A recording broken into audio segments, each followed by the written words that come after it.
नमस्कार मंडळी, तुमचं मनापासून स्वागत आहे आपल्या चॅनलवर। आजचा विषय खूप खास आणि भावनिक आणि आपली संस्कृतीशी जोडलेला आहे। अधिक महिन्यात लेकीने आईची ओटी का भरावी, आईने लेकीचे जोडवे का बदलावे आणि जर आई वडील नसतील तर ही परंपरा कशी करावी, आज आपण या सगळ्या प्रश्नांची सविस्तर माहिती जाणून घेणार आहोत। म्हणून व्हिडिओ शेवटपर्यंत नक्कीच बघा। सर्वात आधी जाणून घेऊया की अधिक महिना म्हणजे नेमकं काय। हिंदू धर्मात अधिक महिन्याला खूप पवित्र मानलं जातं। यालाच तर पुरुषोत्तम मास महिना असंही म्हटलं जातं। हा महिना भगवान विष्णूला समर्पित असतो। या काळात पूजा, जप, तप, दान, व्रत आणि धार्मिक कार्याला विशेष महत्त्व दिलं जातं। असं मानलं जातं की या महिन्यात केलेले चांगल्या कामाचे पुण्य अनेक पटीने वाढतं आणि म्हणूनच अनेक घरांमध्ये या महिन्यात काही खास परंपरा पाळल्या जातात। याचपैकी एक सुंदर परंपरा म्हणजे लेकीने आईची ओटी भरणे।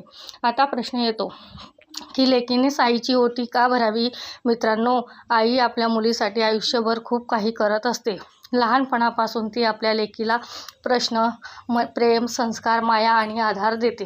लग्नानंतर मुलगी सासरी गेली तरी आईचे प्रेम कधी कमी होत नाही। म्हणून अधिक महिन्यात लेक आईबद्दल आदर आणि कृतज्ञता व्यक्त करण्यासाठी तिची ओटी भरते।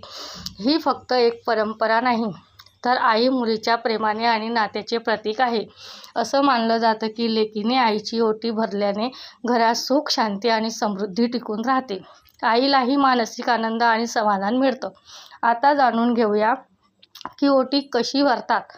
सर्वात आधी आईला पाटावर किंवा स्वच्छ जागी बसवलं जातं। त्यानंतर तिच्या कपाळाला हळद कुंकू लावलं जातं।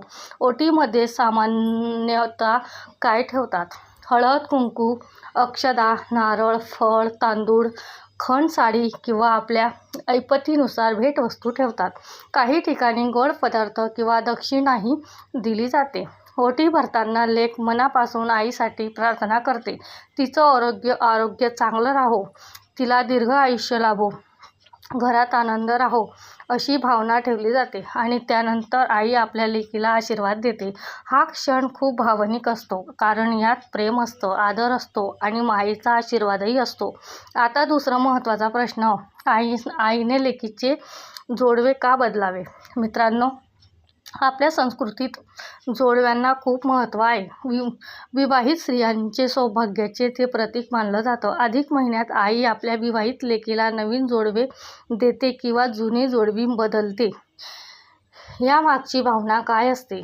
आई आपल्या लेकीचा संसार सुखाचा व्हावा, तिच्या आयुष्यात आनंद राहावा, तिचं सौभाग्य अखंड राहावं यासाठी प्रेमाने जोडवे बदलते।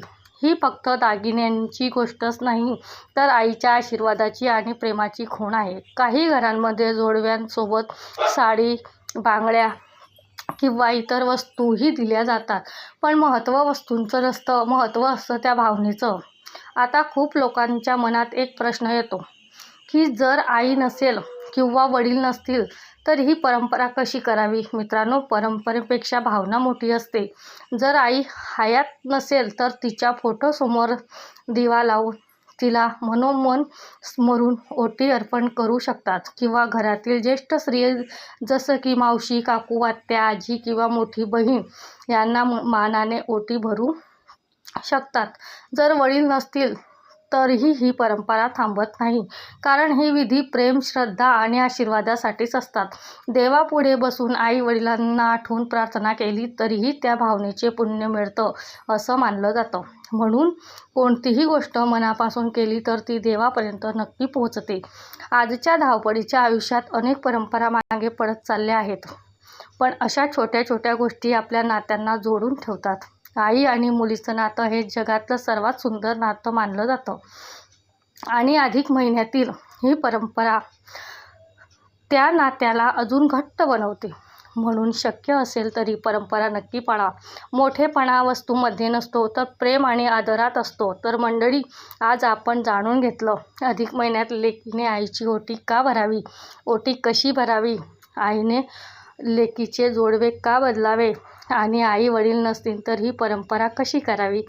जर तुम्हाला ही माहिती आवडलीच असेल तर व्हिडिओला लाईक करा, शेअर करा आणि आपल्या चॅनलला सबस्क्राईब करायला विसरू नका। पुन्हा भेटूया अशाच एक सुंदर आणि माहितीपूर्ण व्हिडिओमध्ये. तर धन्यवाद.